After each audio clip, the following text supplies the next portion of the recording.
Olá pessoal, como eu mandei mensagem para vocês, como eu achei que não ficou bom, eu tô refazendo a aula, beleza? Porque aí também quem não conseguiu assistir vai assistir, eu vou deixar disponível lá no Moodle para vocês essa apresentação.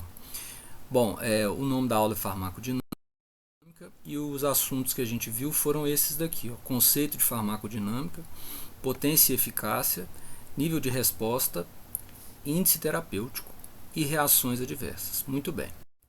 O que é farmacodinâmica? Farmacodinâmica é a parte da farmacologia que estuda a ação e os mecanismos, desculpa o S aí, de uma droga no organismo. Mecanismos de uma droga no organismo. Bom, aí a gente falou o que é ação e o que são mecanismos. A ação, gente, é qualquer atitude que a pessoa tenha, qualquer ação fisiológica que exista. Exemplo, quando a pessoa toma um paracetamol, o paracetamol vai lá e diminui a temperatura do indivíduo. Diminuir a temperatura é uma ação farmacológica. O que é mecanismo? Mecanismo é como que essa droga faz isso quimicamente. Então, aonde ela atua? De que jeito ela faz isso? Via de regra, tem vários mecanismos, mas o principal, sobretudo, é através da ligação com receptores. As drogas elas atuam no nosso organismo se ligando em receptores específicos. Bacana? Bom, aí o primeiro grupo de conceitos foi eficácia e potência. O que é eficácia? É o grau de resposta de uma droga no organismo. O que é potência? É a dose necessária para atingir um determinado nível de resposta no organismo. Aí eu dei como exemplo de eficácia a maracugina e o diazepam. A gente fala que o diazepam é mais eficaz do que a maracugina como calmante. Por quê? De 0 a 10, quando a pessoa vai lá e toma um comprimido de diazepam, ela fica com muito mais sono do que quando ela vai lá e toma um comprimido de maracugina. Então, o diazepam é mais eficaz do que a maracugina. O que é o conceito de potência? É um pouco diferente. É a dose necessária para atingir um certo nível de resposta no organismo. Então, ele tem a ver com a dose. Por exemplo, a gente falou de dois antidepressivos, que são o citalopram e o escitalopram. A gente fala que o escitalopram é mais potente do que o citalopram. Por quê? Apenas 10 miligramas de escitalopram geram o mesmo efeito antidepressivo no organismo de 20 miligramas de citalopram. Então o conceito de potência e eficácia, potência tem a ver com dose, de eficácia tem a ver com grau de resposta. O que erroneamente no dia a dia a gente chama de forte e fraco.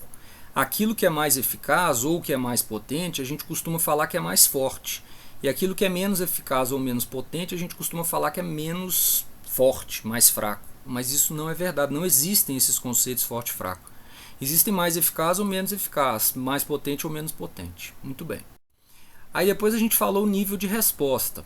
Nível de resposta é a intensidade da resposta dessa droga no organismo. Em geral, quanto maior a dose, maior o nível de resposta. Exemplo, a pessoa está com insônia. Aí ela começa tomando 0,25 miligramas de Rivotril. Não conseguiu dormir. Aí o médico vai lá e aumenta para 0,5. Não conseguiu dormir, ele vai e aumenta para 1 miligrama. Por quê? Conforme ele vai aumentando a dose, espera-se que haja uma maior resposta dessa droga no organismo e a pessoa então consiga dormir melhor. Não é uma regra, isso é extremamente variável de pessoa para pessoa e é por isso que a gente deve tomar um cuidado com a automedicação em psicofarmacologia. Por quê? O antidepressivo, o calmante que deu certo para mim, não necessariamente dará certo para outra pessoa. Não é uma receita de bolo, não é uma coisa exata. Isso depende muito do organismo. Então o psiquiatra, ele literalmente ele faz tentativa e erro com o paciente. Ele experimenta uma droga que está protocolada, com uma dose que está protocolada, vê se vai dar certo, não deu, aumenta a dose, não deu, vai aumentando a dose até atingir o grau de resposta, o nível de resposta necessário. E é aí que mora o perigo, porque muitos pacientes abandonam o tratamento, achando que não está servindo nada. E aí é o que eu acho também que entra o papel do psicólogo para poder orientar o paciente e acalmar o paciente quando isso acontecer, porque isso é da droga. Todo psicofármaco ele tem essa característica de nível de resposta variável, altamente variável. Bacana? Depois a gente explicou um conceito um pouco mais complexo, até peguei um gráfico pronto aqui, que é o conceito de índice terapêutico. O que é isso? É o intervalo entre a dose mínima terapêutica e a dose máxima terapêutica. Como assim? É o intervalo, gente, que trata. Índice terapêutico também é chamado de margem terapêutica ou de janela terapêutica. Entre aqui no gráfico, olha, é um gráfico de concentração em função do tempo. Entre o valor 3 e o valor 6, essa curva que representa a concentração de um fármaco, fármaco C que ele chamou aqui, está tratando. Acima é tóxico. Abaixo é subtóxico, como a gente definiu na última aula. Então, o que acontece com o índice terapêutico? Algumas drogas, se a pessoa tomar demais, fizer um uso abusivo, ela vai deixar de tratar nessa dose e vai passar a intoxicar a pessoa, podendo inclusive levar à morte.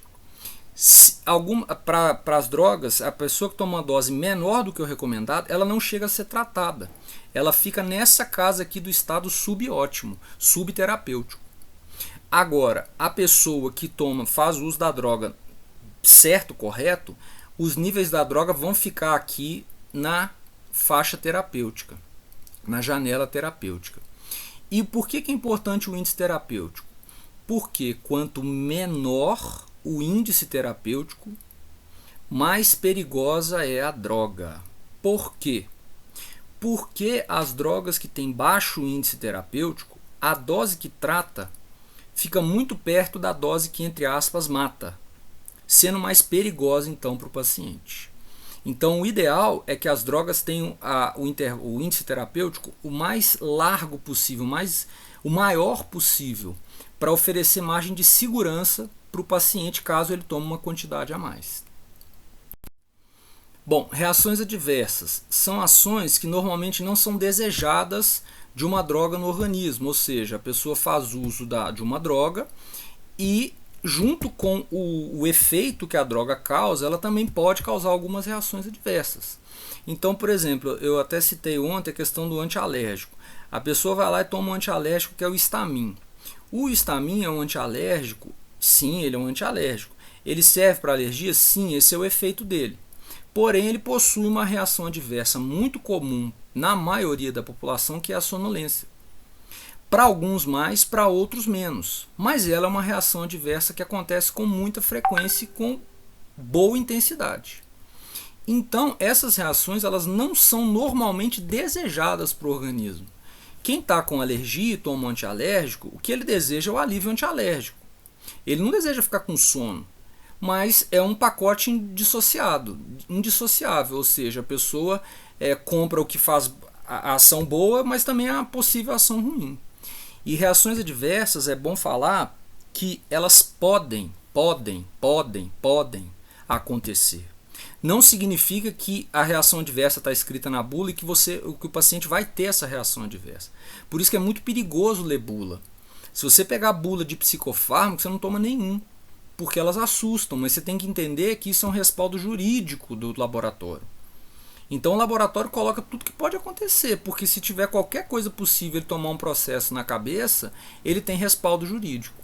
Então, pessoal, o que a gente tem que entender de reações adversas é que elas podem acontecer, e no caso de psicofármacos elas são muito comuns de acontecer, mas também são extremamente variáveis. Então, elas são classificadas, eu coloquei uma classificação assim, não é a... Tem várias classificações, coloquei uma básica para a gente entender, eu acho que é isso que é importante para você. Tem reações que são muito comuns, outras que são comuns, outras pouco frequentes, outras raras e outras raríssimas. O que é isso? Quando os caras lançam a medicação no mercado, quando eles registram a medicação na Anvisa, eles vão lá e fazem testes de nível 4. O que são testes de nível 4? São testes feitos em... chega a fazer até em pessoa, né? Dependendo do estudo. Pessoa ou animal, mas assim, em geral pessoa. Então, o que acontece é o seguinte, nesses testes, algumas reações são relatadas. Então, essas reações relatadas, se a maioria das pessoas que participou do teste apresentou essas reações e elas foram intensas, elas são classificadas em muito comuns. Se foi a minoria que participou, aí ela vai caindo na escala, ou vai ser comum, ou pouco frequente, ou rara, ou raríssima. Então, por exemplo, quando a pessoa faz o uso do antialérgico, o antialérgico tem como reação adversa muito comum causar sonolência. Esse antialérgico é o Histamin. Então, pessoal, as reações adversas, elas são possibilidades para o organismo. É muito comum, inclusive, o médico até não comentar das reações adversas, com medo do paciente ficar com aquele negócio na cabeça e de fato ter a reação adversa. Mas enfim, uma, por exemplo, que é famosa, né, do Viagra, né? A Viagra dá dor de cabeça, realmente é uma reação adversa muito comum. Qualquer paciente que faça uso de Viagra vai ter dor de cabeça? Não. Mas ela pode acontecer e é muito comum. Muito bem. Aí eu coloquei alguns nomes de reações adversas, alguns nomes mais chiques, que costumam aparecer, que eu acho legal de você saber. São poucos. Cefaleia, que é uma reação adversa muito comum das drogas, que é dor de cabeça. Disfagia, que é dificuldade de engolir, é muito comum em idoso isso. Náusea, que é enjoo com vontade de vomitar, também é uma reação adversa bastante presente. E uma outra que vai ser importante para a gente aqui em psicofarmacologia, que é a hipotensão ortostática. O que é isso? Acontece principalmente em idosos, quando o paciente levanta da cama ou numa posição horizontal e passa para uma posição vertical, ou seja, quando a pessoa levanta da cama. Quando a pessoa levanta da cama, a pressão dela cai bruscamente, então ela se sente tonta.